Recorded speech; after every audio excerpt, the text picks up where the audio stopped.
Warahmatullahi wabarakatuh. Selamat datang kepada seluruh tamu undangan dan para wartawan dalam acara pengumuman panduan penyelenggaraan pembelajaran pada tahun ajaran dan tahun akademik baru di masa pandemi Coronavirus Disease 2019 atau COVID-19. Yang kami hormati Bapak Haji Saiful Huda, Ketua Komisi 10 Dewan Perwakilan Rakyat Republik Indonesia. Yang kami hormati Mas Menteri Nadiem Anwar Makarim, Menteri Pendidikan dan Kebudayaan. Yang kami hormati Bapak Letjen TNI Doni Monardo, Kepala Badan Nasional Penanggulangan Bencana, selaku Ketua Pelaksana Gugus Tugas Percepatan Penanganan COVID-19 yang akan bergabung bersama kita nanti di sini. Yang kami hormati Bapak Letjen TNI Purnawirawan Dr. Terawan Agus Putranto, Menteri Kesehatan, Bapak Profesor Dr. Agus Sartono, Deputi Menteri Bidang Pendidikan dan Agama, Kementerian Koordinator PMK dan Kebudayaan, yang mewakili Menko PMK selaku Ketua Pengarah Gugus Tugas Percepatan Penanganan COVID-19, yang kami hormati Bapak Profesor Dr. Kamarudin Amin, Direktur Jenderal Pendidikan Islam, Kementerian Agama, mewakili Bapak Menteri Agama. Yang kami hormati Bapak Eko Subowo, Dirjen Bina Administrasi Kewilayahan Kemendagri, mewakili Bapak Mendagri, para pimpinan dan anggota Komisi 10 DPR RI yang kami hormati. Juga para Eselon 1 dan Eselon 2, serta para wartawan dari berbagai media massa. Bapak Ibu yang kami hormati, kesehatan dan keselamatan peserta didik, guru, tenaga kependidikan, keluarga, serta masyarakat menjadi prinsip dan pertimbangan utama pemerintah dalam mengambil kebijakan di bidang pendidikan selama masa pandemi COVID-19. Bapak Presiden Joko Widodo menyampaikan arahan agar penerapan tatanan kebiasaan baru di sektor pendidikan perlu dipersiapkan dengan matang dan tanpa terburu-buru. Sesaat lagi, masing-masing pimpinan kementerian dan lembaga terkait akan menyampaikan informasi tentang kebijakan pemerintah di sektor pendidikan di masa pandemi COVID-19. Selanjutnya, untuk kesempatan pertama, kami persilahkan Bapak Agus Sartono, mewakili Bapak Menko PMK untuk menyampaikan sambutan dan arahan. Kami persilahkan. Assalamualaikum warahmatullahi wabarakatuh. Yang saya hormati Ketua Komisi 10 DPR RI, yang saya hormati Bapak Mendikbud, Bapak Menteri Kesehatan, Bapak Kepala BNPB, Bapak Mendagri yang kami diwakili Pak Dirjen, kemudian Menteri Agama yang diwakili oleh Dirjen Pendis, dan seluruh peserta webinar yang saya hormati. Pertama-tama saya menyampaikan salam hangat dari Bapak Menko PMK, Bapak Profesor Dr. Muhadjir Effendi. Sore hari ini tidak bisa hadir bergabung dalam acara yang baik ini dan menugaskan saya untuk menyampaikan beberapa hal sebagai berikut. Yang pertama, selama masa pandemi COVID-19, proses pembelajaran di satuan pendidikan mengalami perubahan, dan perubahan ini menjadi momentum untuk meningkatkan kualitas pendidikan dengan memanfaatkan teknologi, sehingga masyarakat tetap dapat belajar apa saja, kapan saja, dimanapun mereka berada. Pemerintah telah memutuskan bahwa tahun ajaran baru 2020-2021 tetap dimulai pada bulan Juli 2020, meskipun kegiatan tatap muka sebentar lagi akan sama-sama kita dengarkan kapan akan dimulainya. Dalam rangka memberikan rasa aman kepada masyarakat berkenaan dengan pembukaan satuan pendidikan untuk pembelajaran tatap muka, telah disusun draft surat keputusan bersama Menteri Kesehatan, Menteri Pendidikan dan Kebudayaan, Menteri Agama dan Menteri Dalam Negeri sebagai panduan bagi pelaksana pendidikan di daerah. SKB ini merupakan panduan penyelenggaraan pembelajaran tahun ajaran baru di masa pandemi COVID-19 bagi satuan pendidikan formal dari jenjang pendidikan tinggi sampai dengan pendidikan asia dini, pendidikan non formal, Dan ada beberapa ketentuan teknis terkait dengan pendidikan tinggi pesantren dan pendidikan keagamaan akan diatur lebih lanjut bersama Mendikbud dan Menak. SKB ini merupakan wujud sinergi kebijakan dari berbagai sektor dan urusan pemerintahan.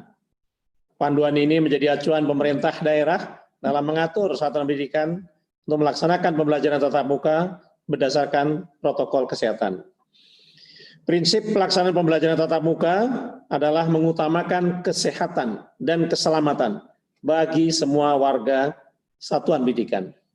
Pembelajaran tatap muka diprioritaskan pada zona hijau dan dimulai dari jenjang SLTA sederajat, SLTP sederajat, dan disusul kemudian jenjang SD dan PAUD.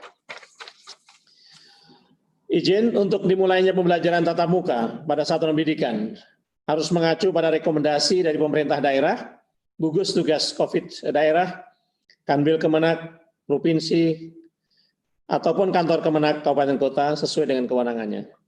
Untuk itu, sekali lagi kami ucapkan selamat kepada para menteri yang telah berhasil menyusun kesepakatan SKB 4 menteri sebagai panduan bagi pelaksanaan pembelajaran di satuan pendidikan. Demikian yang dapat disampaikan. Assalamualaikum warahmatullahi wabarakatuh. Waalaikumsalam warahmatullahi wabarakatuh. Terima kasih Bapak Deputi atas sambutan dan arahannya. Ini ada 2 pertanyaan singkat, mohon bisa dijawab secara singkat pula, yaitu bagaimana koordinasi lintas kementerian terkait dengan kesiapan sekolah ini dilaksanakan, kemudian juga bagaimana dalam era ini keefektifan proses belajar mengajar itu bisa diukur. Silakan Pak Deputi untuk menjelaskan secara singkat saja. Terima kasih. Baik, terima kasih. Koordinasi lintas kementerian terkait dengan kapan pelaksanaan pembukaan sekolah dilaksanakan sudah dilakukan beberapa kali melalui berbagai rakor teknis antar kementerian, dan tidak hanya sekolah umum dan madrasah, tetapi kita juga membahas kesiapan pesantren, dan tidak hanya itu juga kita melibatkan stakeholder yang terlibat di situ. Jadi koordinasi dilakukan secara kontinu ya, dan tentu saja di DPR juga ini melibatkan Komisi 10 yang saat ini hadir, Ketua Komisi 10, dan dalam waktu yang lain nanti Kementerian Agama akan koordinasi dengan Komisi 8 RI. Kemudian pertanyaan yang kedua, boleh ditayangkan, Pak Jen?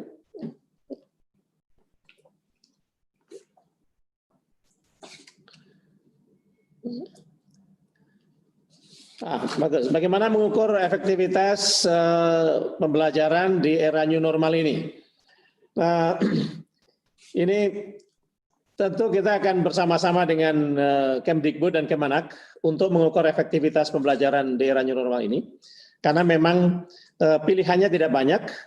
Di era new normal ini kita lebih mengutamakan kesehatan, sehingga the best among the worst choice yang ada, kita melakukan pembelajaran secara online dari rumah. Ya, memang kita menyadari bahwa masih ada 46.000 lebih satuan pendidikan yang tidak mendapatkan aliran listrik dan internet, dan itu menjadi tantangan tersendiri bagi pemerintah dan pemerintah daerah untuk di kemudian hari kita memastikan tidak ada lagi blank spot. Tentu dengan dikeluarkannya SKB ini nanti kita akan bersama-sama melihat bagaimana efektivitas pembelajaran di masa COVID-19 ini. Demikian Pak Sekjen. Selanjutnya kita akan mendengarkan paparan mengenai panduan penyelenggaraan pembelajaran pada tahun ajaran dan tahun akademik baru di masa pandemi COVID-19. Dalam hal ini kami persilahkan Mas Nadiem Anwar Makarim sebagai Menteri Pendidikan dan Kebudayaan untuk menyampaikannya. Silakan. Terima kasih. Assalamualaikum warahmatullahi wabarakatuh. Terima kasih Pak Sekjen. Terima kasih Bapak Ibu yang sudah hadir di acara press conference ini. Pertama, sebelum saya melakukan paparan, ingin saya utarakan beberapa hal.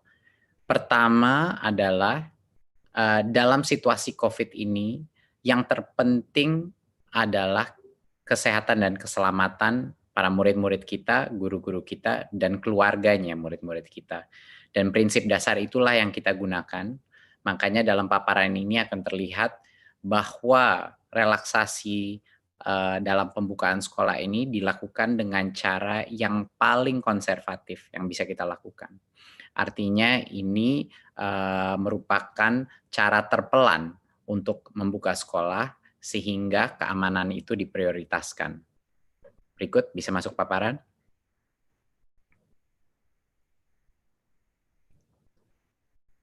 Ya, terima kasih. Berikutnya. Ya, prinsip utama di masa pandemi adalah kesehatan dan keselamatan itu nomor 1. Memang banyak yang dikorbankan dengan adanya sekolah ini belajar dari rumah, banyak yang mungkin tidak kualitas pembelajaran ada yang dikorbankan, dan juga kualitas daripada semua pembelajaran daring pun tidak semuanya sama dan banyak sekali yang mengalami kesulitan. Tetapi di masa pandemi ini, di mana kita masih dalam krisis COVID-19, Kemendikbud mengambil sikap bahwa kesehatan dan keselamatan adalah yang utama. Dan itu akan terlihat dengan strategi kita ke depannya. Berikut. Ya, sekarang kita masuk kepada pendidikan anak usia dini, dasar, dan menengah. Rencana ke depannya. Seperti yang saya telah informasikan sebelumnya, tahun ajaran 2020 dan 2021 itu tidak berubah jadwalnya, tetap saja pada bulan Juli 2020, ya. Tapi jadwal itu tidak berdampak kepada metode apa pembelajaran yang ada, maupun daring ataupun tatap muka.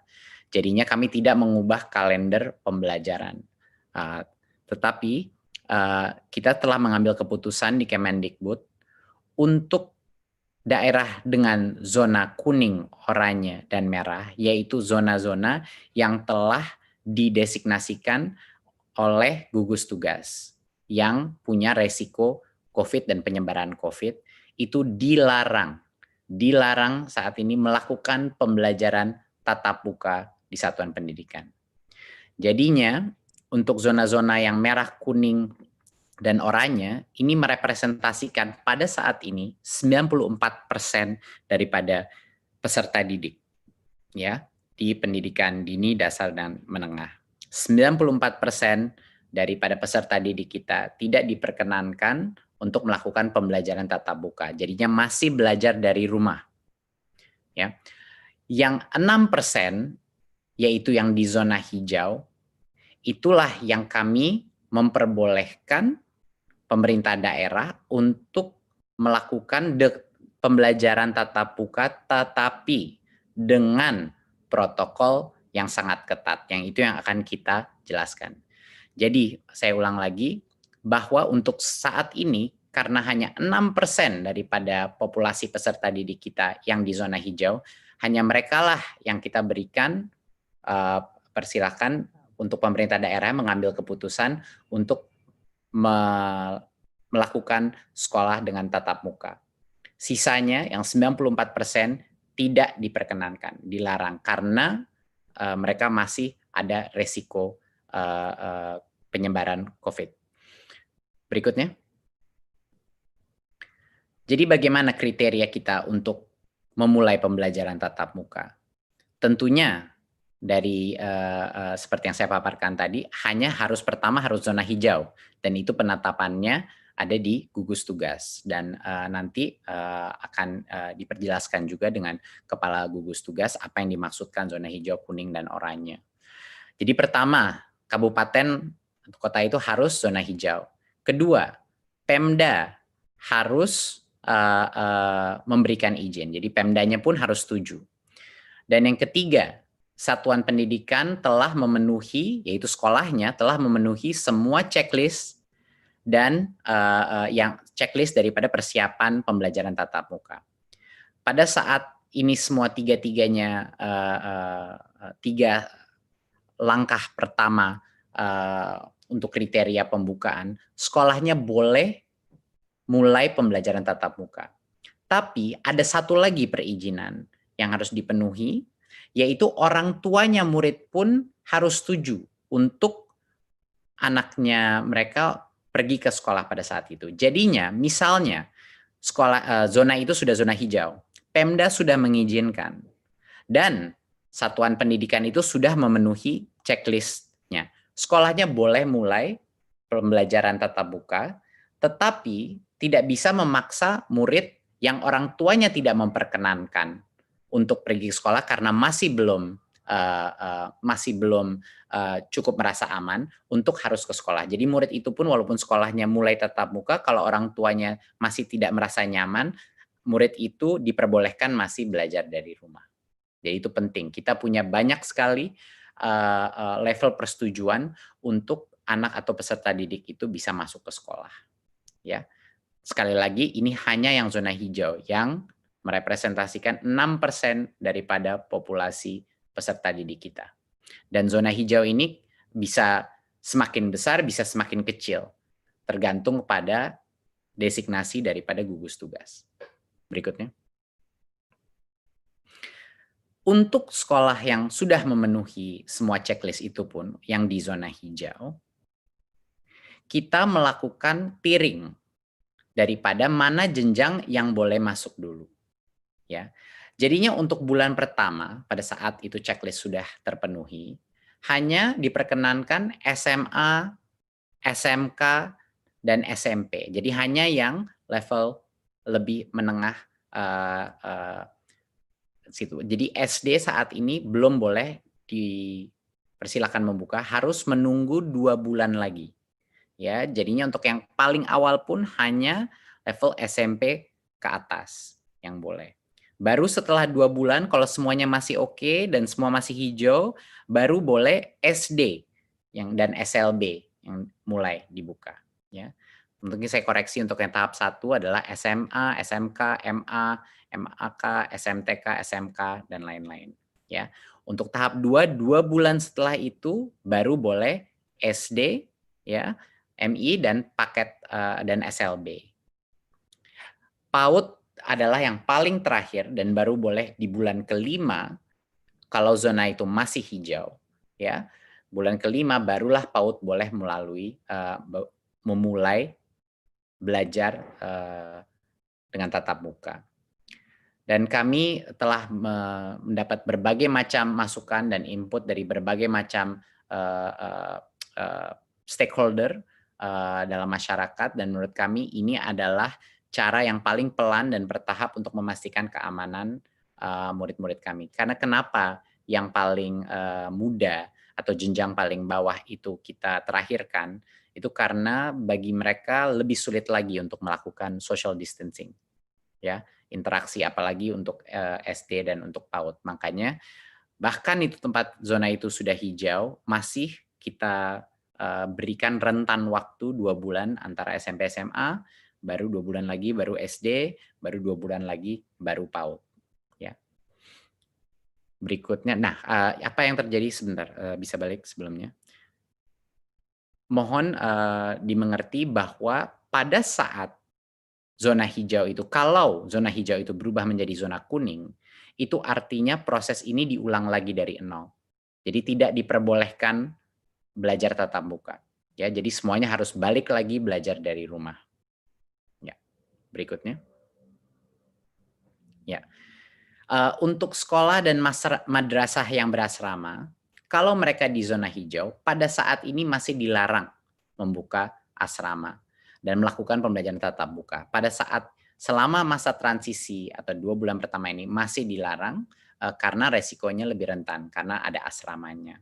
Ya, jadi pembukaan asrama dan pembelajaran tatap muka dilakukan secara bertahap pada saat masa kebiasaan baru atau new normalnya. Jadi ini pun ada spesial eksepsi untuk yang berasrama. Berikutnya. Tadi saya sudah mention bahwa akan ada checklist untuk setiap unit pendidikan kita sebelum mereka boleh memulai sekolah tatap muka lagi. Dan checklist itu adalah tentunya yang pertama, ketersediaan sarana sanitasi dan kebersihan seperti toilet, sarana cuci tangan, hand sanitizer, dan lain-lain. Dan yang kedua adalah ada akses ke fasilitas layanan kesehatan di sekitarnya, itu sangat penting. Ketiga adalah wajib memakai masker, ya. Dan keempat, termogan untuk mengecek temperatur suhu siswa dan guru yang masuk. Dan yang kelima adalah beberapa aturan atau protokol kesehatan mengenai kalau ada peserta didik yang mungkin punya kondisi medis atau lagi sakit, itu tidak diperkenankan untuk masuk. Bahkan kalau keluarganya ada yang sakit atau flu, anak itu tidak diperkenankan masuk. Dan guru dan orang tua yang punya resiko komorbiditas juga sebaiknya tidak masuk dulu ke sekolah, ya, apakah itu diabetes atau hipertensi dan lain-lain komorbiditasnya. Ya.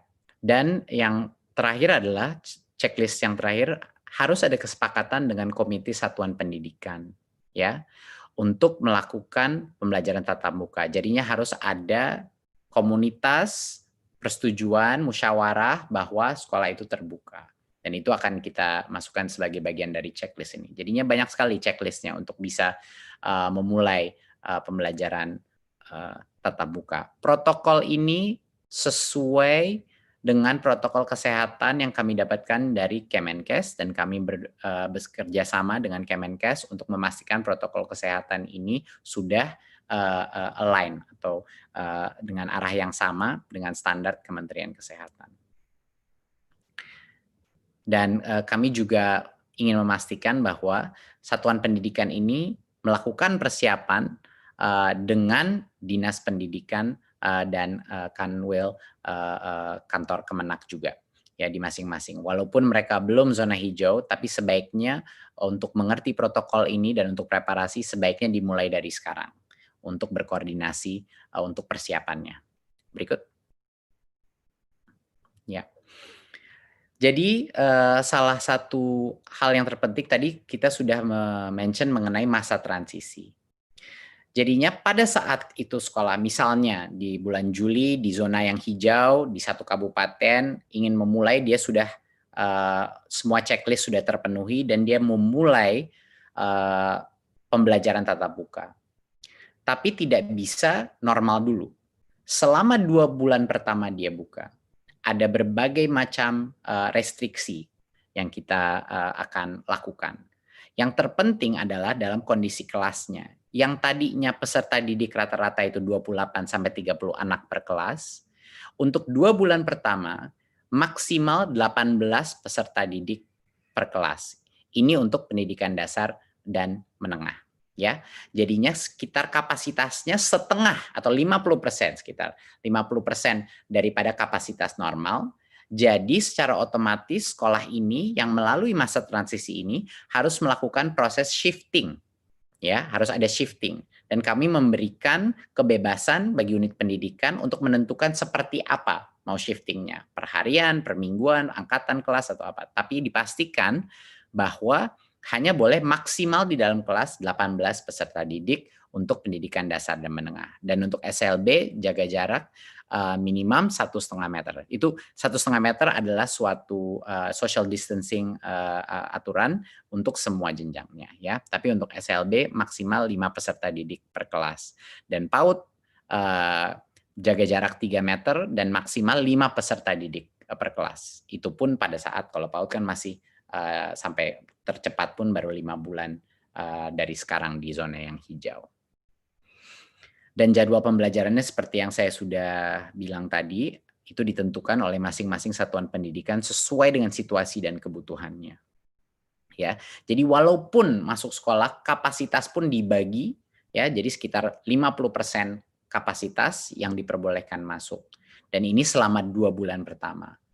Ya, baru setelah 2 bulan masih hijau, tidak ada masalah, sudah benar-benar mengenal protokol yang baru boleh new normal, di mana lebih banyak peserta yang boleh masuk sekolah. Berikutnya. Oke. Tentunya ada beberapa lagi, tentunya menggunakan masker itu masih pada saat masa transisi dan akan dilanjutkan pada saat masa new normal, bahkan setelah 2 bulan pun masih harus. dan juga kondisi-kondisi lain seperti komorbiditas dan kriteria kesehatan, protokol kesehatan dari Kemenkes semuanya harus dijaga. Berikutnya. Berikut. Ya. Pada saat masa transisi ini, semua aktivitas di mana anak-anak itu bercampur, berinteraksi antara kelas, itu tidak diperbolehkan. Jadi selama masa transisi ini, hanya boleh masuk ke kelas langsung pulang. Jadinya aktivitas seperti kantin, di mana anak-anak dari berbagai macam kelas berkumpul, itu tidak diperkenankan selama 2 bulan pertama. Juga kegiatan olahraga dan ekstrakurikuler itu belum diperbolehkan selama masa transisi. Ya, dan aktivitas-aktivitas lain, kegiatan belajar mengajar seperti KBM itu belum diperbolehkan pada saat masa transisi. Jadi esensinya adalah prinsipnya apapun aktivitas-aktivitas yang perkumpulan sifatnya atau yang mencampur antara satu kelas dan kelas lain itu belum diperbolehkan dalam masa transisi ini. Berikut. Ya. Jadi selama masa COVID ini, kami di Kemendikbud ini adalah suatu kebijakan yang telah kita keluarkan sebelumnya, tapi ini sekedar mengingatkan bahwa kami sudah membuka seluruh dana BOS untuk semua kebutuhan protokol kesehatan seperti cairan, sabun pembersih, pembasmi kuman, dan lain-lain. Dan untuk pembelajaran jarak jauh pun juga bisa dipergunakan untuk beli kuota, paket data, baik buat guru maupun peserta didik. Dari sisi pembayaran honor pun yang sebelumnya ada berbagai macam restriksi, ya kami telah merelaksasi penggunaan honor dari BOS juga untuk menggunakan pembayaran guru honorer yang tercatat di Dapodik, ya, yang tadinya butuh NUPTK, sekarang tidak butuh NUPTK untuk menerima karena dalam kondisi krisis ini harus diberikan fleksibilitas karena kesejahteraan guru terutama di situasi di mana ekonomi ini sangat menurun, ini sangat penting, ya. Dan juga yang tadinya ada batas 50% daripada dana BOS bisa digunakan untuk pembayaran honor, ketentuan itu pada saat masa COVID ini kita lepas. Jadinya boleh lebih dari 50% untuk dibayar untuk honor karena situasi ekonomi juga. Berikutnya.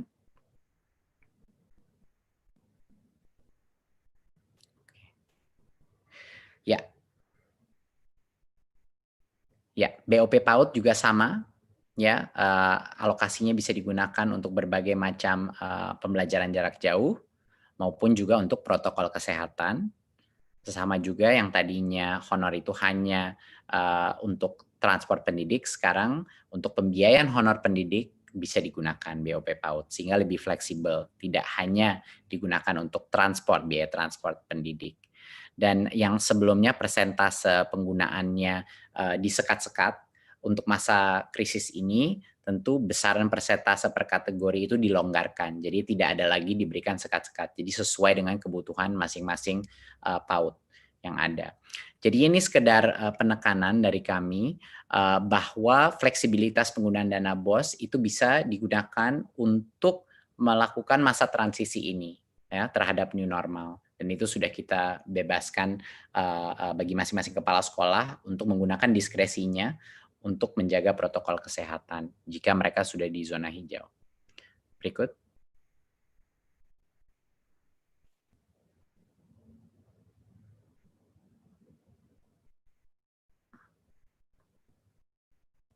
Oke. Sedikit mengenai pendidikan tinggi. Berikut. Ya.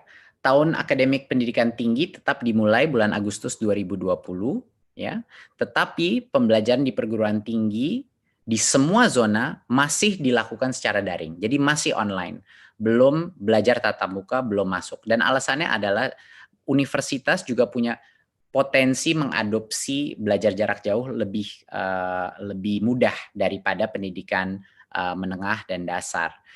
Jadinya untuk saat ini karena keselamatan adalah yang nomor 1, saat ini semua perguruan tinggi masih melakukan secara online sampai kalau ke depannya mungkin kebijakan yang berubah, tapi untuk saat ini belum berubah. Jadi masih melakukan secara daring, ya.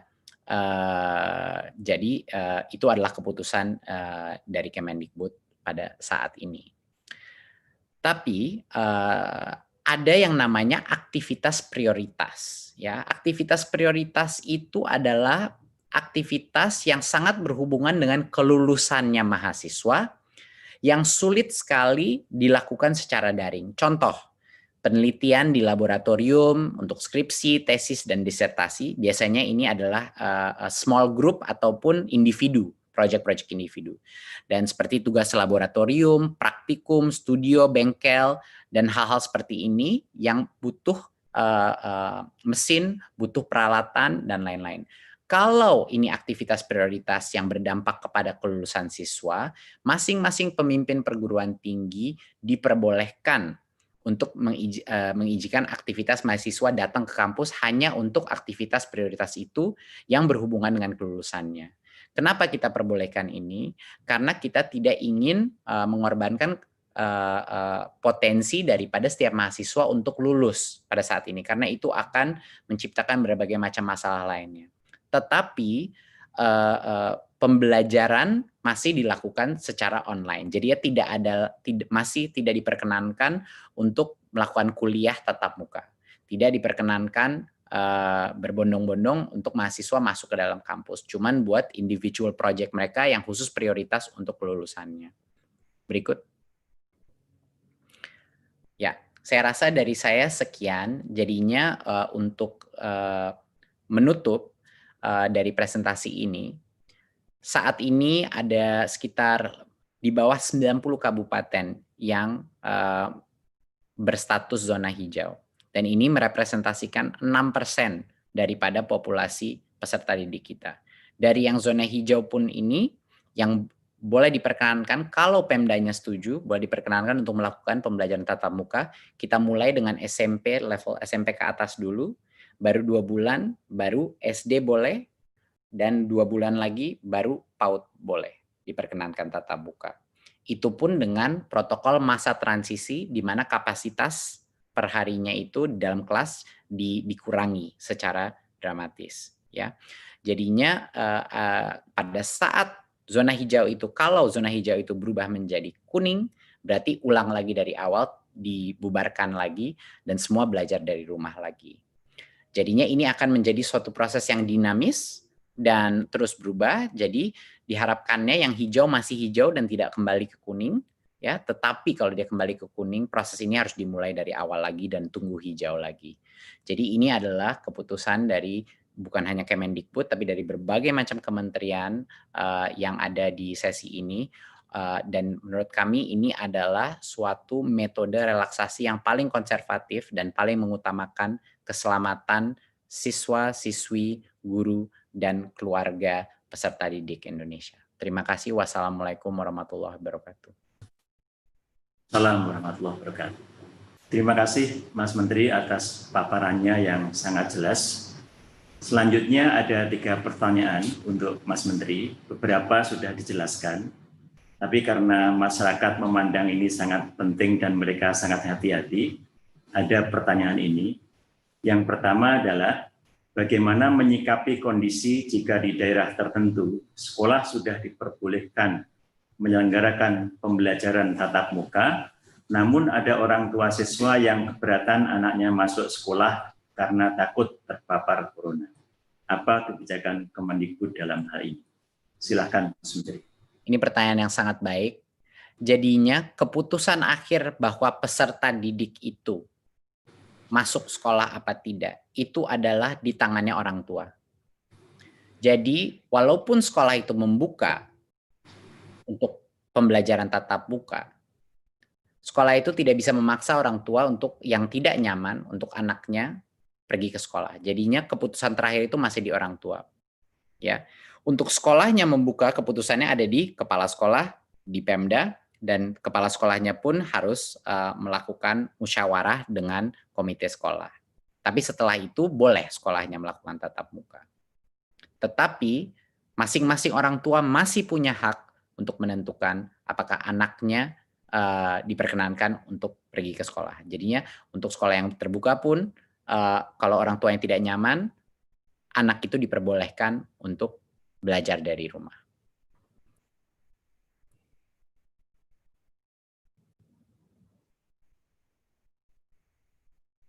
Di daerah zona hijau, apakah ada bantuan ke sekolah-sekolah untuk biaya menyiapkan sarana dan prasarana untuk melaksanakan protokol kesehatan, terutama di daerah yang kondisi perekonomian masyarakatnya menengah ke bawah? Ya. Seperti yang tadi sudah saya jelaskan, kita hampir ada 100% fleksibilitas dana BOS di masing-masing daerah yang bisa dipergunakan untuk mematuhi protokol kesehatan tersebut. Jadi itu sudah dibebaskan, dibikin 100% fleksibel bagi kepala sekolah untuk mengalokasikan dana anggaran BOS. Dan kami juga mengharapkan dari Kemendikbud dan semua pemerintah daerah juga mendukung dari sisi anggarannya untuk mendukung protokol kesehatan ini agar proses belajar tatap muka ini bisa terjadi. Jadi harapan ini adalah suatu inisiatif yang gotong royong antara pusat, daerah, dan berbagai macam lintas kementerian. Masih ada satu pertanyaan lagi, yang ketiga, yaitu banyak orang tua khawatir akan penularan COVID-19 sehingga meminta sekolah dibuka kembali pada bulan Desember 2020. Hal ini dikuatkan dengan rekomendasi Ikatan Dokter Anak Indonesia. Bagaimana tanggapan Kemendikbud? Silakan. Ya, terima kasih. Ini pertanyaan sangat baik. Ya, karena berbagai macam input yang telah kita dapatkan, itulah hasil kebijakan hari ini adalah makanya semakin jenjangnya semakin rendah, semakin jauh waktu pembukaannya. Makanya PAUD itu tercepat adalah mungkin 5 bulan dari sekarang. Itu pun untuk hanya yang zona hijau, gitu. Jadinya ini benar-benar kami melalui proses karena kita menyadari bahwa protokol social distancing semakin jenjangnya semakin mudah akan semakin sulit untuk mengontrolnya. Bukan cuma buat pemerintah, bahkan di dalam bagi guru pun akan sangat sulit mengontrolnya, terutama buat PAUD ya. SD pun pasti juga tidak mudah. Jadinya kami ingin melakukan ini sepelan mungkin dengan tiering sistem seperti itu. Dan seperti yang sudah saya utarakan sebelumnya, bahkan yang tatap muka pun dengan kapasitas yang sangat di bawah normal. Jadinya semua sekolah yang memulai masa transisi harus melakukan shifting terhadap ini. Jadi harapannya dengan ini paling tidak untuk daerah-daerah di mana zonanya hijau mulai ada pembelajaran new normal yang terjadi, tapi pada saat situasi berubah menjadi lebih negatif itu kembali lagi kepada belajar dari rumah. Ya, tapi harapan saya dan harapan semuanya di Kemendikbud adalah semakin banyak daerah atau kabupaten yang menjadi hijau. Itu doa kami di Kemendikbud. Harapannya begitu. Tapi kami siap untuk semua senario. Terima kasih Mas Menteri. Bapak Ibu yang saya hormati, selanjutnya kita akan mendengarkan tanggapan dari Bapak Dirjen Pendidikan Islam mewakili Bapak Menteri Agama mengenai kebijakan yang tadi telah disampaikan oleh Mas Menteri Pendidikan dan Kebudayaan. Kami persilahkan Bapak Komarudin Amin. Baik, bismillahirrahmanirrahim. Assalamualaikum warahmatullahi wabarakatuh. Mas Menteri yang saya hormati, Pak Menteri Kesehatan, Mendagri, Kepala BNPB, para pejabat eselon 1 yang hadir pada kesempatan ini secara virtual yang saya hormati. Pertama kami menyampaikan apresiasi yang setinggi-tingginya kepada Mas Menteri beserta seluruh jajarannya. Dia telah membuat sebuah kebijakan yang sangat penting ini menjadi panduan bagi penyelenggaraan pendidikan di Indonesia. Dan Kementerian Agama tentu menjadi bagian yang tidak terpisahkan, karena Kementerian Agama juga mengelola pendidikan mulai dari PAUD sampai perguruan tinggi, pendidikan formal dan juga non-formal bahkan informal. Oleh karena itu kami sepenuhnya mendukung dan setuju terhadap apa yang telah dipaparkan oleh Mas Menteri tadi. terkait dengan pendidikan madrasah khususnya, karena karakter pendidikan madrasah dan sekolah saya kira sama saja, tidak ada perbedaannya. Oleh karena itu kebijakan untuk pendidikan madrasah sama dengan kebijakan sekolah, karena ini juga hasil rumusan bersama, hasil diskusi panjang yang juga sangat intensif antara kita bersama, antara Kementerian Dikbud dan juga Kementerian Agama. Oleh karena itu kami fully support terhadap kebijakan ini. Namun demikian terkait dengan pendidikan di luar madrasah dan sekolah, kita masih memiliki pendidikan pesantren dan juga pendidikan keagamaan yang nanti secara khusus akan disampaikan oleh Menteri Agama, mudah-mudahan 1-2 hari ke depan, yang mungkin tidak persis sama, tetapi kira-kira intinya kurang lebih sama, ingin menjaga atau mengutamakan kesehatan dan keamanan para siswa. Karena itu, terima kasih sekali lagi, salam hormat dari Menteri Agama kepada Mas Menteri dan kepada seluruh jajarannya, dan juga Pak Prof. Agus Sartono, Deputi PMK, atas kerjasama, atas kerja keras yang telah menghasilkan sesuatu yang sangat penting untuk menjadi panduan kita bersama. Sekali lagi Pak Sekjen, terima kasih. Insya Allah mudah-mudahan ini kebijakan yang tepat dan bermanfaat untuk pendidikan Indonesia di masa pandemi. Terima kasih. Assalamualaikum warahmatullahi wabarakatuh.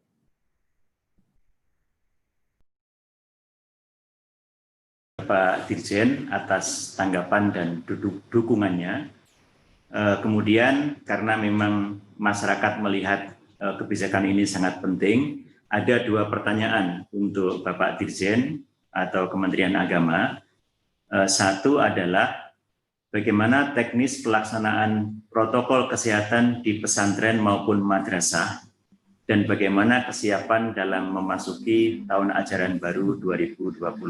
Silakan Pak Dirjen. Ya, terkait dengan pesantren, sekali lagi saya sampaikan bahwa akan disampaikan secara resmi oleh Bapak Menteri Agama 1-2 hari ke depan, insya Allah. Dan sebelumnya saya kira saya perlu menyampaikan bahwa pesantren kita memang ada yang memulangkan santrinya dan ada yang tidak memulangkan santrinya, yang berada di pondok pesantren yang jumlahnya juga sangat signifikan, sehingga mereka tentu tetap melaksanakan pembelajaran sekarang ini, tetapi protokol kesehatan harus dilaksanakan. Oleh karena itu kami tetap melaksanakan pendidikan di pesantren bagi mereka yang sudah berada di pesantren dan tidak memulangkan santrinya. Terkait dengan pendidikan madrasah, saya kira sama persis dengan apa yang tadi disampaikan, dipaparkan oleh Pak Menteri, bahwa protokol kesehatan harus menjadi prioritas utama kita. Dan juga harus mendapat dukungan dari Pemda tentunya, dari gugus COVID. Ya tentu filosofinya saya kira adalah agar Pemda, gugus COVID juga menjadi bagian yang turut mengawasi, turut mengontrol, dan turut bersama-sama, termasuk Kementerian Kesehatan juga tentu kita harapkan dukungannya bukan hanya secara moral, tapi juga bisa membantu mengontrol, mengawasi pelaksanaan protokol kesehatan di lembaga pendidikan seperti madrasah. Jika seandainya madrasah menjalankan atau menyelenggarakan pendidikan yang berada di zona hijau, seperti yang disampaikan oleh Pak Menteri tadi. Demikian Pak Sekjen.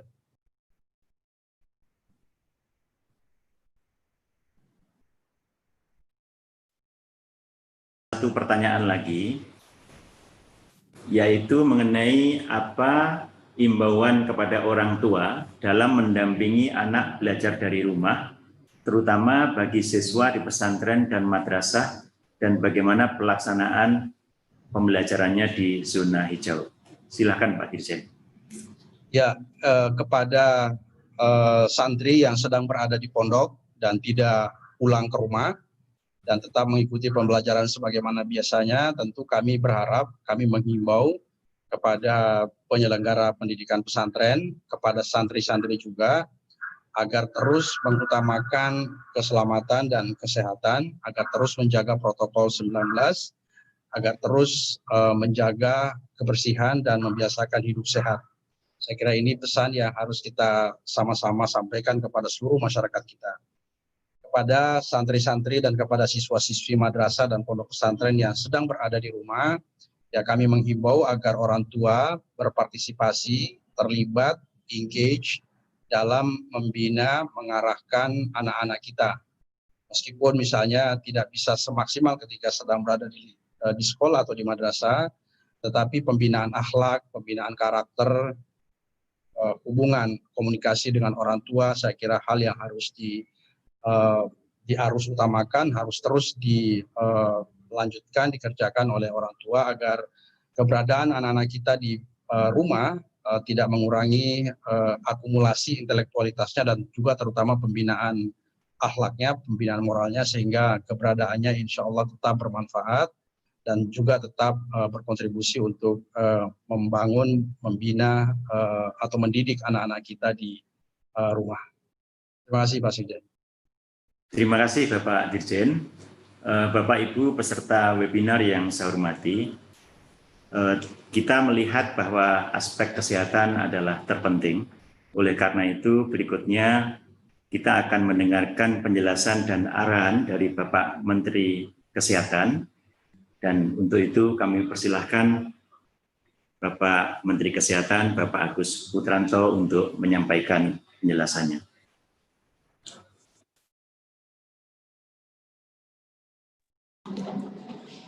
Assalamualaikum warahmatullahi wabarakatuh. Waalaikumsalam warahmatullahi wabarakatuh. Selamat sore, salam sejahtera buat kita semua. Salam, Om Swastiastu, Namo Buddhaya, salam kebajikan. Yang saya hormati Bapak Menko maupun yang mewakili para menteri dan juga yang hadir pada pertemuan pada kali ini. Kementerian Kesehatan bersama-sama dengan kementerian lain sudah membuat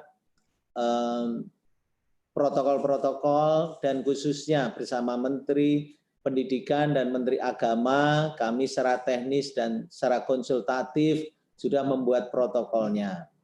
Dan dari Kementerian Kesehatan akan menyiapkan sarana prasarana kesehatan, fasilitas pelayanan kesehatan, baik itu khususnya puskesmas dan sarana kesehatan di sekitar sekolah untuk bisa melakukan pendampingan, promotif preventif, dan juga di dalam konsultatif memonitor kegiatan sekolah.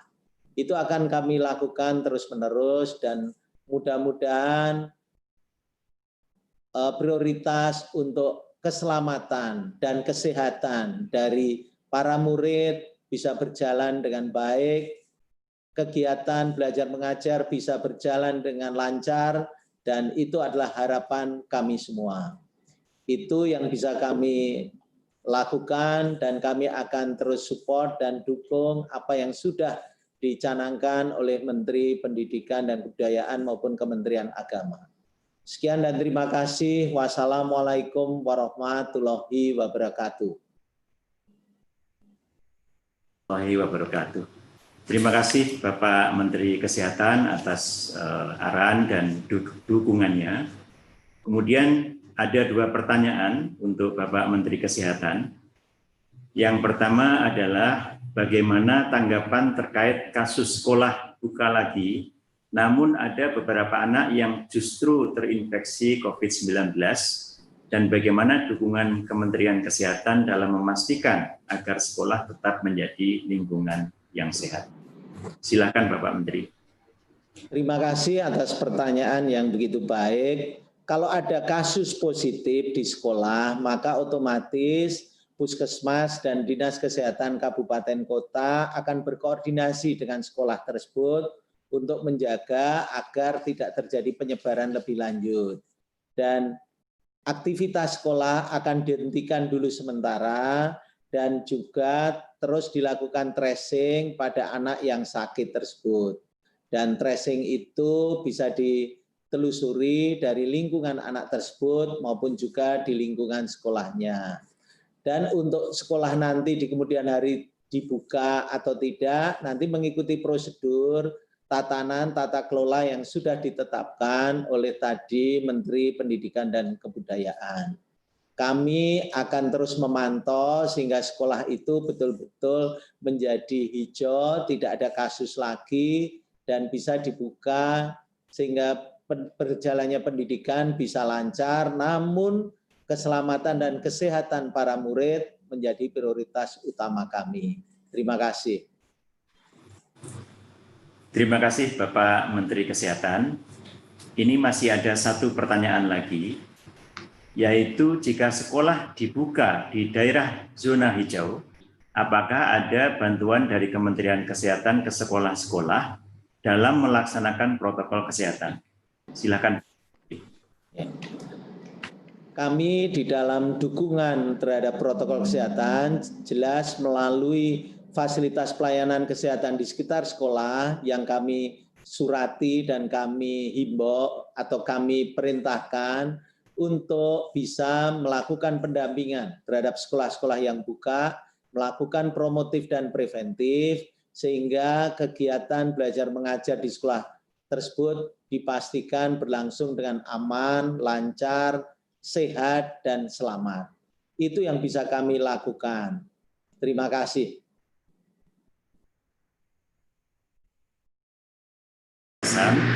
Dan juga jawaban terhadap pertanyaan-pertanyaan dari media.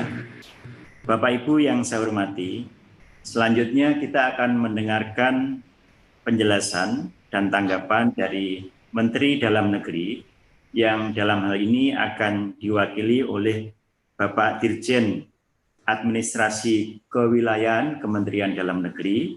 Untuk itu saya persilahkan Bapak Eko Subowo. Silakan Bapak Dirjen. Baik, terima kasih. Assalamualaikum warahmatullahi wabarakatuh. Waalaikumsalam. Yang kami hormati Bapak Menko atau yang diwakili, yang kami hormati Bapak Mendikbud, Bapak Menteri Kesehatan, Kemenak, serta Bapak Ibu sekalian yang berkenan bergabung di acara ini dan yang memonitor lewat live streaming. Pertama-tama kami menyambut baik atas diterbitkannya surat keputusan bersama oleh Menteri Pendidikan dan Kebudayaan, Menteri Agama, Menteri Kesehatan, dan Menteri Dalam Negeri terkait dengan panduan penyelenggaraan pembelajaran pendidikan pada tahun ajaran dan tahun akademik baru di masa pandemi COVID-19. Kami mengapresiasi dari hasil pekerjaan yang kami tahu dikerjakan dengan Spartan dan kerja keras dari semua pihak.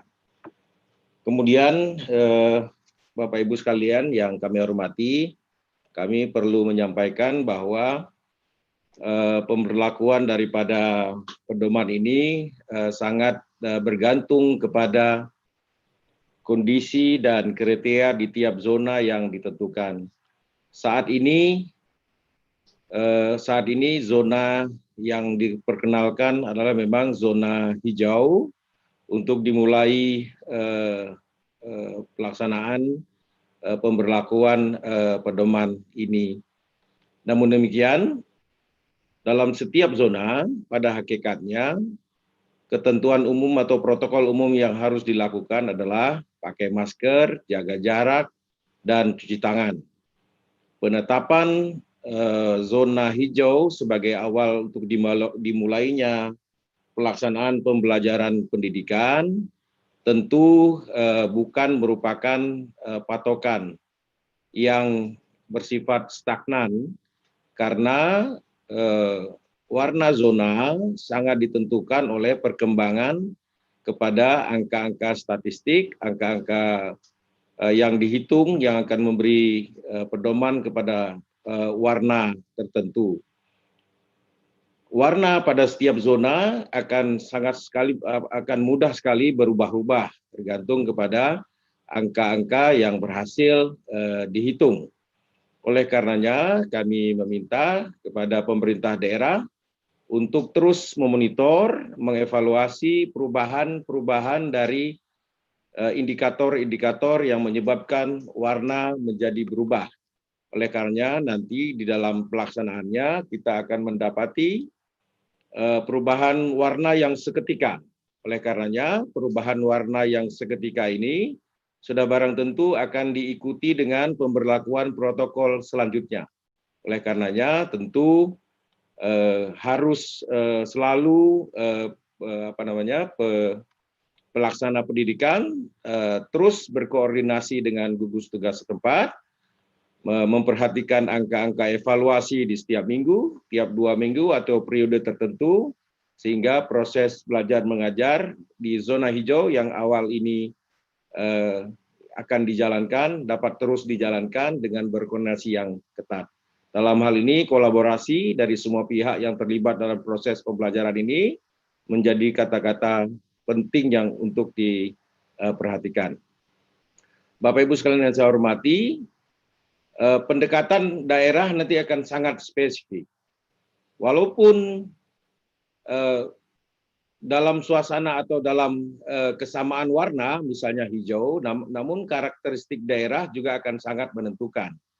Sebagai contoh, daerah urban, daerah rural atau daerah pedesaan, kepulauan, dan sebagainya, ini tentu perbedaan-perbedaan yang harus diidentifikasi oleh tiap-tiap daerah, yang kemudian nanti akan diperlakukan secara spesifik berdasarkan karakteristik daerah-daerah di mana pendidikan itu akan dijalankan. Pendekatan yang sesuai dengan karakteristik ini juga akan menentukan kesuksesan daripada pelaksanaan yang penyelenggaraan pendidikan yang akan dijalankan. Oleh karenanya, pemerintah daerah sudah waktunya untuk melakukan simulasi-simulasi pada setiap tahapan pendidikan, karena tiap zona tadi yang dijelaskan oleh Menkes ada 2 bulan, tentu cukup bagi Pemda memiliki waktu untuk melakukan simulasi-simulasi, sehingga dengan simulasi yang kita lakukan, maka protokol-protokol yang disiapkan ini dapat berjalan dengan lancar. Kementerian Dalam Negeri juga akan terus memonitor perkembangan serta mengasistensi kepada pemerintahan daerah. Kalau tadi sudah dijelaskan oleh baik Menkes maupun Menteri Pendidikan bahwa dana BOS akan direlaksasi, demikian pula nanti pemerintah daerah juga akan diasistensi oleh Kementerian Dalam Negeri untuk juga tetap mengasistensi pelaksanaan belajar mengajar ini dengan anggaran yang juga fleksibel, di mana di daerah kita kenal juga memiliki belanja tak terduga yang dapat digunakan secara fleksibel untuk mensupport proses belajar mengajar di daerah. Karena protokol ini adalah baru bagi kita semua, tentu perkembangan setiap hari harus kita catat, harus kita monitor, harus kita antisipasi, dan harus kita respons. Kita akan memperoleh pelajaran setiap hari dari kejadian pandemi ini, dan pelajaran hari ini atau kejadian hari ini menjadi bahan belajar untuk kita buat besoknya. Oleh karenanya, perubahan yang kita hadapi ini kiranya dapat membuat proses belajar menjadi terkoreksi setiap hari mengikuti perkembangan yang terjadi. Oleh karenanya, perkembangan yang cepat harus bisa diantisipasi oleh pemerintah daerah, terutama juga oleh penyelenggara pendidikan di tiap-tiap daerah. Bapak Ibu sekalian yang kami hormati, untuk menutup tanggapan ini kami akan menyampaikan seperti puisi ya untuk mengapresiasi kerja bersama ini, yaitu anak usia dini cenderung tidak mengetahui, anak usia tinggi kadang tidak peduli. Sosialisasi menjadi kata kunci. Ketidaktahuan membahayakan diri, ketidakpedulian membahayakan orang lain. Pengaturan telah kita beri, namun tetap butuh asistensi. Konsultasi bisa dilakukan setiap hari. Kalau tidak percaya diri, tentu jangan memaksa diri. Semuanya membutuhkan kata kunci, yaitu kolaborasi. Mungkin kita tidak akan bisa berlari, tapi paling tidak kita tidak pernah berhenti. Terima kasih. Assalamualaikum warahmatullahi wabarakatuh. Waalaikumsalam warahmatullahi wabarakatuh. Terima kasih Bapak Dirjen atas tanggapan, dukungan, dan penjelasannya, serta khususnya terhadap pantun yang dibacakan. Selanjutnya ada 2 pertanyaan untuk Bapak jelaskan. Pertama adalah bagaimana skenario untuk memastikan protokol kesehatan dapat berjalan baik dengan melibatkan agen masyarakat seperti Posyandu, dan bagaimana koordinasi pemerintah pusat dan daerah dalam memastikan protokol kesehatan ini diterapkan. Silakan Bapak Dirjen. Baik. Yang pertama, kami akan meminta seluruh komponen yang ada di masyarakat, bukan saja komponen formal yang ada di penyelenggaraan pemerintahan, tapi juga lembaga-lembaga non-formal untuk bekerja sama dalam rangka memonitoring proses belajar mengajar di masa pandemi ini. Kita akan meminta Posyandu untuk bekerja, kemudian juga ada UKS untuk bekerja, kami juga akan nanti meminta kepada PKK untuk membantu, termasuk juga Dharma Wanita, kita akan juga membantu, serta bekerja sama dengan seluruh relawan yang saat ini sudah terdaftar banyak sekali untuk membantu di sektor pendidikan. Untuk penegakannya juga kami nanti akan memerintahkan kepada Satuan Polisi Pamung Praja untuk terus memberikan penegakan hukum, serta sektor-sektor lain yang memungkinkan membantu dalam proses belajar ini. Kami akan membuka hotline di Kementerian Dalam Negeri untuk menjawab soal-soal yang akan dikemukakan oleh pemerintahan daerah, sehingga soal-soal yang ada di pemerintahan daerah ini tidak tersimpan lama, tapi langsung mendapat respon yang cepat, sehingga pembelajaran menjadi tidak terganggu. Kira-kira demikian. Terima kasih Bapak Dirjen. Kemudian ada 1 pertanyaan lagi, yaitu apa dukungan yang diberikan Kementerian Dalam Negeri dalam menjembatani ke pemerintah daerah, khususnya dalam mempersiapkan sekolah-sekolah di daerah memasuki era kebiasaan baru atau new normal. Silakan Bapak Dirjen. Ya, di samping surat atau keputusan bersama ini menjadi pegangan yang utama, kami nanti juga akan mengeluarkan beberapa petunjuk teknis yang sekiranya diperlukan oleh pemerintahan daerah untuk memperlancar pelaksanaan bagi beberapa ketentuan yang dirasa belum cukup. Namun jika dirasa cukup, nanti kami akan membantu mengasistensi pelaksanaannya. Di samping itu juga, kami akan menggelontorkan kira-kira 2.000-an video yang merupakan protokol kesehatan yang telah dihimpun oleh Kementerian Dalam Negeri melalui lomba inovasi kegiatan adaptasi dengan tatanan baru, di mana sudah terkumpul 2.000-an video, dan ribuan video ini menjadi alat belajar yang efektif. Daripada membaca pedoman yang cukup tebal, barangkali untuk beberapa pihak, menonton video 1-2 menit, barangkali akan memberikan gambaran bagaimana tatanan baru ini kita laksanakan, dan apa yang harus kita jalankan, dan apa juga yang harus kita hindarkan. Mudah-mudahan ribuan video yang nanti akan kita gelontorkan ini dapat membantu memberikan pemahaman yang cukup bagi masyarakat, sehingga proses kehidupan baru dalam tatanan baru ini dapat berlancar dengan lancar dan kita terhindar dari mara bahaya. Terima kasih. Bapak Dirjen atas jawaban-jawaban, kemudian juga paparan serta dukungannya.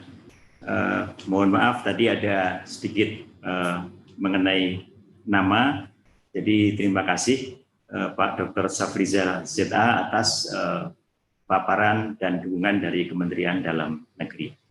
Bapak Ibu peserta webinar yang saya hormati, selanjutnya kita akan mendengarkan paparan dari Bapak Kepala BNPB selaku Ketua Pelaksana Gugus Tugas Percepatan Penanganan COVID-19.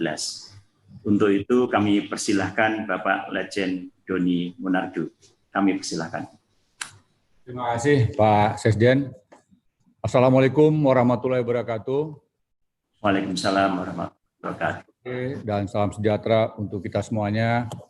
Menjelang maghrib, kami langsung saja, yang saya hormati Pak Menteri Pendidikan dan Kebudayaan, Bapak Menteri Kesehatan, Pak Sesjen, dan yang mewakili kementerian dan lembaga. Tadi sudah sangat panjang lebar dan sangat detail yang disampaikan oleh Bapak Menteri Nadiem Makarim. Dan menurut kami dari gugus tugas, langkah-langkah yang telah disiapkan oleh Kementerian Pendidikan dan Kebudayaan adalah sebuah langkah yang selama ini memang menjadi penekanan Bapak Presiden Jokowi, yaitu harus penuh kehati-hatian. Dan semuanya harus diperhitungkan dengan seksama, dengan kematangan yang sangat komprehensif, sehingga kita bisa mengantisipasi segala risiko yang mungkin akan ditimbulkan. Kami pada dasarnya sudah sangat sependapat dengan langkah-langkah yang telah disusun oleh Kementerian Pendidikan dan Kebudayaan. Dan tentunya ini tidak bisa kerja secara satu dua kelembagaan, tetapi butuh kerjasama dengan semua komponen baik pusat maupun daerah. Oleh karenanya gugus tugas bersama dengan Kementerian Kesehatan akan senantiasa memberikan informasi baik kepada pemerintah provinsi, kabupaten, kota, termasuk juga dengan kementerian lembaga yang lain, sehingga perkembangan-perkembangan yang terjadi di daerah akan senantiasa bisa kita pantau. Nah, tadi sudah disampaikan oleh Bapak Safrizal dari Kementerian Dalam Negeri tentang aturan dalam menilai atau memberikan kriteria warna. Ya, jadi ada 3 bidang yang harus kita nilai dan ini sudah menjadi persyaratan dari WHO dan juga sudah disetujui oleh perwakilan dari seluruh provinsi, terutama dari Dinas Kesehatan Provinsi, termasuk juga dari pakar epidemiologi, dari perguruan tinggi, dari pengamat, dan khususnya dari Kementerian Kesehatan, yaitu harus memenuhi dasar-dasar epidemiologi, kemudian juga memenuhi data surveillance kesehatan masyarakat, dan juga tentunya sistem pelayanan kesehatan. Ada 15 kriteria yang ini bisa dilihat sendiri oleh Bapak Ibu sekalian, yang tetap menjadi acuan dari gugus tugas, yang mana dalam hal ini dihitung, dievaluasi, dianalisa oleh tim pakar yang dipimpin oleh Profesor Wiku Adhisa Smito. Bagi Bapak Ibu sekalian yang mungkin masih memerlukan informasi terkait dengan data-data ini, bisa setiap saat menghubungi Profesor Wiku Adhisa Smito bersama timnya. Kemudian 15 kriteria ini nantinya akan ditemukan angkanya, sehingga tiap-tiap angka ini akan mencerminkan warnanya. Ya, kalau risikonya tinggi, berarti angkanya rendah. Artinya apa? Tidak atau belum memenuhinya semua persyaratan yang diharapkan, baik oleh WHO maupun dari Kementerian Kesehatan. Kemudian ada zona risiko sedang yang warnanya orange. Ya, kemudian zona risiko rendah warnanya kuning, dan zona tidak terdampak. Nah, bisa saja warna ini mengalami perubahan setiap saat, tergantung dari perkembangan dan dinamika yang terjadi. Untuk zona hijau, sejauh ini kita katakan tidak ada dampak. Termasuk ada yang zona kuning yang risiko rendah, kemudian karena kerja keras dari seluruh komponen, baik pemerintah kabupaten kota maupun tokoh-tokoh masyarakat, ulama, budayawan, dan juga termasuk kalangan pelajar, sehingga yang tadinya risikonya rendah atau warna kuning bisa tidak ada dampak, tidak ada kasus positif, tidak ada angka kematian, kemudian kesiapan pelayanan kesehatan semakin meningkat, sehingga bisa kembali ke zona hijau. Tetapi demikian juga sebaliknya, yang saat sekarang statusnya zona hijau, tetapi tidak hati-hati dalam kegiatan menjaga atau memperhatikan protokol kesehatan, tidak memperhatikan tentang penggunaan masker, tidak memperhatikan tentang jaga jarak, dan juga kurang memperhatikan masalah kebersihan, tidak cuci tangan, dan sebagainya. Ini bisa jadi dari hijau berubah menjadi kuning. Oleh karenanya, Bapak Ibu sekalian, gugus tugas akan selalu memberikan informasi kepada semua pihak, sehingga sistem pendidikan di negara kita tetap terjamin keamanannya. Kita tidak ingin ada anak-anak kita yang mengalami risiko terpapar karena kekurang hati-hatian dari kita semuanya. Oleh karena sekali lagi, komitmen kita adalah membuka pendidikan, memulai kegiatan tatap muka di tempat yang paling aman, yaitu daerah yang tidak ada dampaknya. Adapun yang tadi telah disampaikan oleh Bapak Menteri Pendidikan dan Kebudayaan, tidak mungkin dilakukan program tatap muka pada wilayah yang punya risiko, walaupun risikonya itu rendah. Ya. Kemudian kita lihat warna hijau, sekarang ini ada 92 kabupaten kota, tetapi data ini adalah data pada tanggal 7 Juni yang lalu. Nah, kami akan segera mengumumkan setelah data-data lebih lengkap lagi, dan bisa saja jumlah yang 92 ini akan berkurang menjadi lebih kecil lagi. Kiranya demikian yang dapat kami sampaikan, dan mari kita semuanya bersemangat, kita bertekad, pendidikan tetap kita mulai pada tahun ajaran baru yang telah ditentukan oleh pemerintah, oleh Kementerian Pendidikan dan Kebudayaan.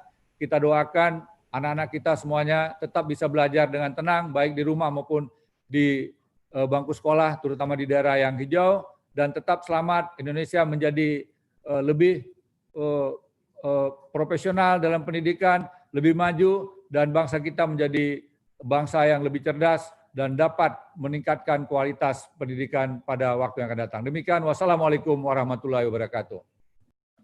Waalaikumsalam warahmatullahi wabarakatuh. Terima kasih Bapak Ketua Gugus Tugas atas arahan, penjelasan dan dukungannya. Kemudian perkenankan kami menyampaikan 2 pertanyaan dari media. Pertama adalah bagaimana menjamin zona hijau tetap hijau saat PSBB dilonggarkan, karena di beberapa kasus ada zona hijau yang kemudian berubah menjadi zona kuning. Khawatirnya saat sekolah dibuka, zona wilayah itu tiba-tiba berubah. Silakan Bapak Ketua Gugus Tugas. Baik, terima kasih.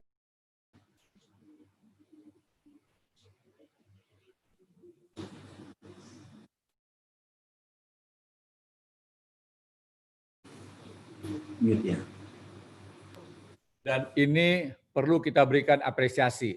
Mudah-mudahan jumlah 92 ini tidak berkurang menjadi lebih rendah lagi. Ini bukan kerja 1-2 pihak, tetapi ini kerja bersama, gotong royong. Selama seluruh masyarakat bisa meningkatkan disiplin untuk taat kepada protokol kesehatan, maka zona hijau akan tetap bertahan.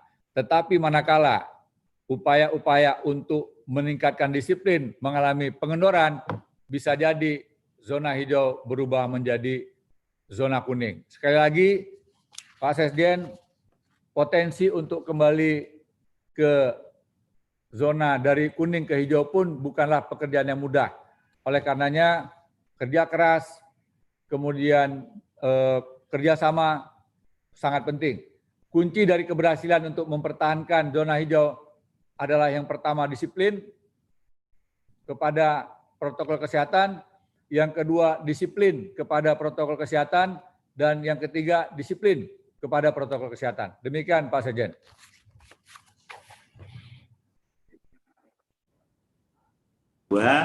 Ini mungkin berkaitan dengan arahan Bapak tentang gotong royong dan kerja semua pihak. Yaitu jika sekolah dibuka, apakah pemerintah akan melakukan rapid test berkala untuk seluruh warga sekolah? Terima kasih, silakan Bapak. Pak Sekjen, terima kasih. Kalau untuk sampel beberapa siswa sangat mungkin. Kami bersama Pak Menteri Kesehatan tentu dengan senang hati menyiapkan sejumlah perlengkapan rapid test, termasuk juga mungkin sewaktu-waktu dilakukan PCR test. Tetapi kalau semua warga dilakukan rapid test, rasanya tidak mungkin, ya, karena biayanya pasti akan sangat mahal, karena jumlah yang harus dites jumlahnya semakin banyak dengan tentunya biaya yang sangat besar. Jadi sekali lagi kita bantu, tetapi tidak mungkin semuanya, dan ini pilihan-pilihannya adalah pilihan kepada tempat atau daerah tertentu. Kira-kira demikian Pak Sekjen.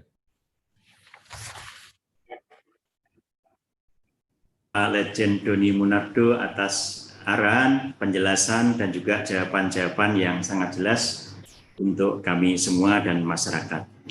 Bapak Ibu peserta webinar yang saya hormati, mohon maaf walaupun waktu sudah tinggal sedikit, kita masih ada satu lagi sambutan dan arahan dari Bapak Ketua Komisi 10 DPR RI. Untuk itu langsung saja saya persilahkan Bapak Saiful Huda untuk menyampaikan tanggapan atau arahan. Silakan. Terima kasih Pak Sekjen, Pak Ainun. Assalamualaikum warahmatullahi wabarakatuh. Yang saya hormati Mas Menteri Nadiem, Pak Menkes, Pak Kepala BNPB, Pak Doni, pejabat Eselon 1 dari Kementerian Dalam Negeri, Kementerian Agama, seluruh masyarakat yang mengikuti acara ini melalui YouTube Kemendikbud RI, salam dari kita semuanya. Pertama, atas nama Komisi 10, kami mengapresiasi setinggi-tingginya atas SKB yang sudah susah payah dikeluarkan oleh 4 kementerian. Semoga ini bisa berkontribusi bagi kebaikan kita, khususnya dunia pendidikan dalam menghadapi masa pandemi COVID-19 ini. Yang kedua, terkait dengan panduan pembelajaran yang sudah diskemakan oleh Kemendikbud, kami ingin memberikan beberapa catatan. Dalam panduan pembelajaran ini belum memuat secara detail menyangkut soal bagaimana kurikulum beradaptasi terhadap masa pandemi COVID ini. Tentu keluhan dari stakeholder pelaku pendidikan perlu kita dengar, Mas Menteri Nadiem. 3 bulan pelaksanaan PJJ dengan masih berbasis kurikulum yang padat konten, menjadikan orang tua, anak-anak sekolah, guru juga mengalami kerumitan. Karena itu kami mendorong atas nama Komisi 10 DPR RI supaya dalam panduan pembelajaran masa pandemi COVID-19 ini dirumuskan ulang terkait dengan perbaikan kurikulum era pandemi COVID yang adaptif terhadap situasi terutama pembelajaran jarak jauh. Catatan yang ketiga yang ingin kami sampaikan, yang kedua mohon maaf, menyangkut soal kami mohon dipastikan oleh Kemendikbud penambahan kuota PIP dan KIP kuliah pada tahun 2020 dan 2021 supaya anak-anak muda Indonesia dapat mengenyam pendidikan secara baik, dapat belajar baik di tingkat SD, SMP, dan SMK, dan SMA, dan termasuk anak-anak muda Indonesia bisa berkuliah. Saya menyebutnya skema penambahan PIP dan KIP ini bagian dari social safety net bidang pendidikan. Karena itu, kita akan dorong supaya penambahan kuota PIP dan KIP kuliah bisa terlaksana pada tahun 2020 dan 2021. Catatan kami yang ketiga, Bapak Ibu sekalian yang saya hormati, kami ingin memastikan kembali terkait dengan relaksasi UKT. Kami minta supaya ini bisa terlaksana dan terimplementasi dengan baik, terkait dengan relaksasi, peringanan, bahkan penurunan UKT, uang kuliah tunggal ini betul-betul bisa terlaksana di setiap kampus seluruh Indonesia. Karena itu kami mendorong supaya Kemendikbud membuat task force khusus untuk secara berkala melakukan supervisi, evaluasi terhadap kampus-kampus yang belum secara maksimal melaksanakan relaksasi terhadap UKT ini. Bapak Ibu yang saya hormati, yang keempat, kami mendorong supaya Kemendikbud punya peta kebutuhan pendidikan di masing-masing daerah. peta kebutuhan pendidikan ini menyangkut soal berapa banyak sekolah yang belum mempunyai infrastruktur terhadap akses internet, sementara pelaksanaan pembelajaran jarak jauh harus tetap dilaksanakan. Peta kebutuhan pendidikan yang kedua menyangkut soal berapa banyak sekolah yang tadi juga dipertanyakan oleh masyarakat yang belum mampu mengadakan alat-alat kesehatan dalam rangka untuk menerapkan protokol kesehatan di sekolah-sekolah yang masuk pada zona hijau, yang pada konteks ini dana BOS tidak dimungkinkan untuk dipakai dalam pengadaan alat-alat kesehatan dalam melaksanakan protokol kesehatan. Catatan kami yang kelima, Bapak Ibu yang saya hormati, ini menyangkut soal bantuan terhadap sekolah dan kampus yang ketika mengalami pandemi COVID ini tidak bisa melaksanakan penyelenggaraan pendidikan belajar PJJ. Banyak sekolah swasta dan kampus swasta yang kolaps karena menghadapi pandemi COVID ini. Di luar skema BOS, kami berharap ada kebijakan khusus dari Kemendikbud, termasuk berkolaborasi maksimal terhadap Pemda-Pemda untuk memberikan uluran tangan terhadap sekolah-sekolah swasta dan kampus-kampus swasta yang mengalami kolaps menghadapi pandemi COVID ini. Yang terakhir, catatan kami mendorong supaya Kemendikbud secara reguler, secara proaktif, terus melakukan koordinasi, konsolidasi, dan kolaborasi dengan pemerintah daerah melalui Dinas Pendidikan tingkat provinsi dan tingkat kabupaten.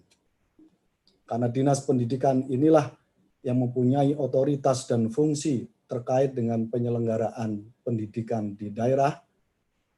Saya merasa seluruh panduan pembelajaran yang tadi sudah disampaikan oleh Mas Menteri Nadiem baru akan terlaksana dengan baik ketika dinas bisa menyelenggarakan secara maksimal konsolidasinya dengan sekolah-sekolah yang ada di daerah masing-masing, baik SD, SMP, SMA, Madrasah Ibtidaiyah, Madrasah Tsanawiyah, dan Madrasah Aliyah.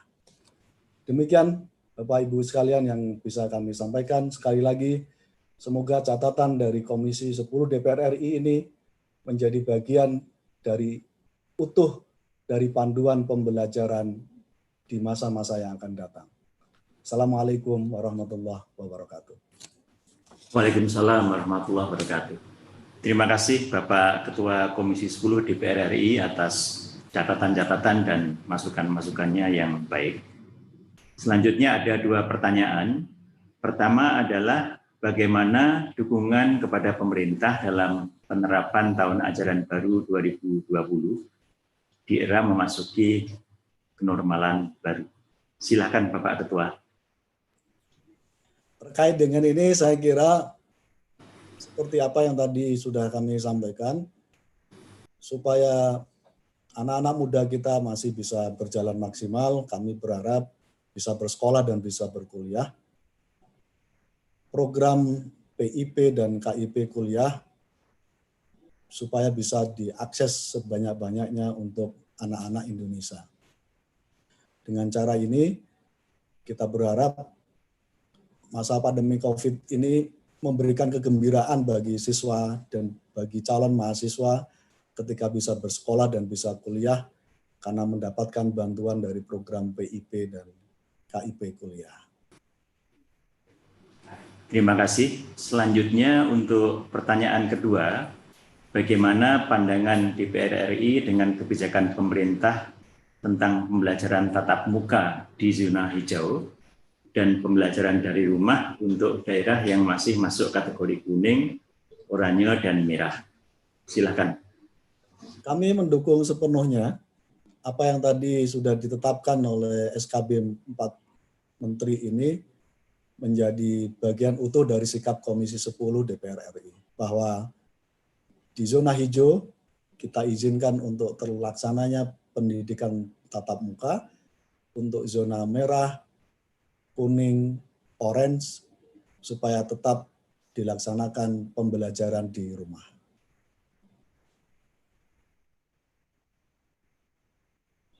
Pak Saiful Huda atas masukan-masukannya dan juga jawaban-jawaban terhadap pertanyaan dari masyarakat.